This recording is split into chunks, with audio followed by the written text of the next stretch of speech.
SeaWorld giving up its orca shows? Well, kind of. Hey everyone, it's me John. Welcome to another edition of Johnny Vlogs. Before we get to the main story, first of all, thank you subscribers. We have hit and very clearly passed the 8,000 mark.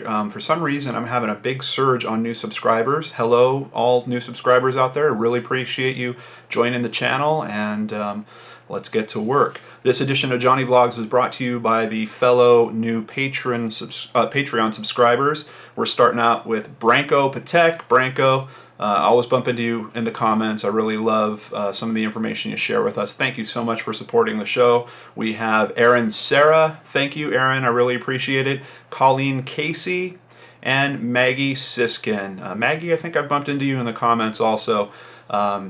Like I always say, it just means the world to me. These are some of the biggest compliments that I can get from you guys, is when you're literally putting your money where your eyes are. So I really appreciate it. Thank you so much. Now, there's been some news that has kicked out over the past week or so about SeaWorld, and they are now coming out saying that they have to evolve with the times, and they are giving up on their live orca shows.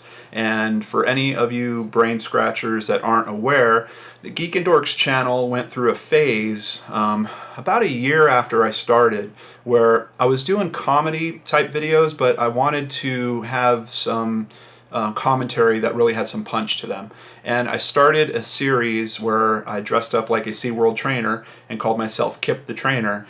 And I've got a whole video series there of me being quite silly, but always highlighting real points about some of what I saw as the ridiculous act of using orcas in these whale shows. And of course, this was inspired by the film Blackfish. I highly, highly, highly recommend that you check out Blackfish if you've never seen it. I know it's from the outset, before I watched it, it sounded like a total downer. I can't even remember how I got started watching it. But it is an extremely well done documentary, maybe one of the most influential documentaries of our time, quite honestly, definitely for the past 5 years. It raised a lot of awareness, and it really put this hard tilt of public perception in a new direction about these shows at SeaWorld. And the strange thing is, circuses have already started to give up on their elephant acts, and SeaWorld was really lagging behind and just kept trying to justify, nope, we're going to keep doing it, we're going to keep doing it, despite the fact that their tickets were sliding, activists were showing up in front of the park constantly, little funny guys like me on YouTube just jabbing them with video after video after video. And they even went as far as started paying individual bloggers and vloggers to support their product. Like literally they would find little guys like me, make a side deal with me, give me a bunch of money, and I would go on the YouTube and talk good about their product.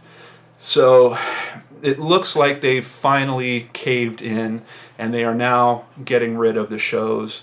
But here's where I put a big kind of. Because in essence they're getting rid of the kind of stunt shows where they have people interacting with the orcas and riding them on their heads, which I always thought was so ridiculous. But they're still going to have some type of orca experience. Now, what does that mean? Thankfully, at least the humans will be safe. A big part of Blackfish is about one named Tillicum in particular that was responsible for the death of 3 people, 3 of his trainers. And thankfully that won't be an issue anymore. However, several of the other issues, like the size of their habitat, I don't think that those are being accurately addressed or spoken about by SeaWorld currently. SeaWorld, it's weird. It feels to me like they're a person that you've busted in a lie, and they're only admitting to what you can show them as physical proof. But that you know that in the back of their head they're trying to figure out, how can I get back to doing what I was doing? And that's kind of what's going on here. So they're saying that this will be the last generation born in captivity. Basically, that's another one of the things they were doing that was very questionable. In some cases, these are incestuous relations, where you literally have animals that are related to each other, creating offspring. In other cases, they are unnatural, because you would take a orca from one part of the world and another orca from another part of the world and then crossbreed those. And that creates an all-new hybrid orca that really has no place in the natural world and then has to be taken care of by SeaWorld. And I believe It was no accident that they were doing that. But here's a twist. They are still going to be breeding orcas. Apparently they still have a year or two that they're trying, a window that they're trying to get in there of breeding orcas at one of their sites. And what that's going to essentially do is give them the ability to have these orca experiences for as long as that generation lasts. So them saying this generation, this current generation is the last, is actually false. They are creating a new generation, and that is likely to carry this business forward of these orca shows for as long as that generation lives. Which, if you look at the science of it, apparently these whales don't do very good in captivity.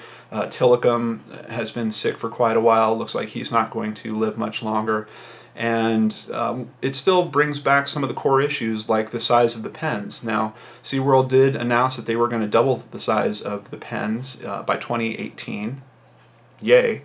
But when you look at how big that animal is and compare it to its native habitat, doubling the size of those pens is like moving the orca from a bathtub and putting it into a spa. It's really not a significant difference. There's some side effects that happen. It's assumed that their dorsal fin collapses because they are effectively not getting up to speed. They're not using it as often.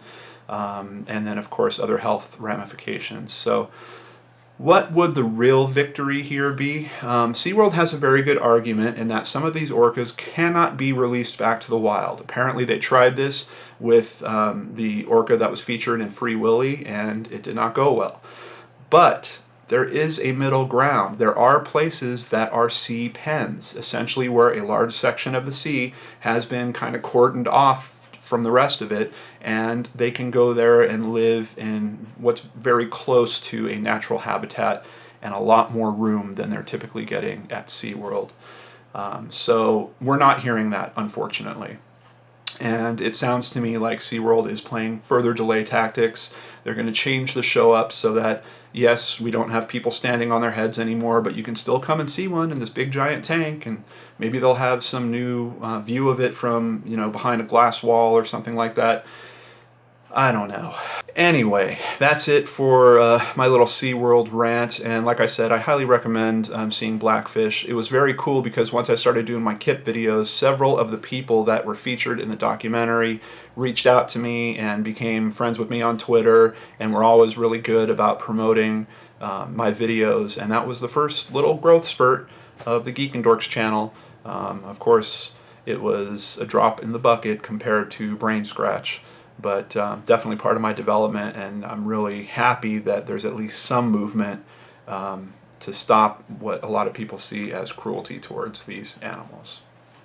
But what do you think? That's what the comments below are for. Be sure to drop me some information down there. In the description box, I will put a link to my playlist of those SeaWorld videos. Just a warning, this is John being very, very goofy. More on the dorks side than the geekin' side, so if you want to see me be a dork, check out the link below. You might even see some special appearances from Skeletor. God, there was so many different things, so many different ways I went about trying to keep the conversation moving on that. But it might be a bit different than you're used to. Maybe not quite the fair and balanced, unbiased person that hosts Brain Scratch. It was, me kind of getting my legs in YouTube and starting to get some attention for it and really feeling that out and trying to find the path to who I am now. Once again, thank you Patreon supporters. There will also be a link down below. I hope you guys have a great week. Thank you so much for joining me on the Geek and Dorks channel, and I will catch you on the next show. Take care.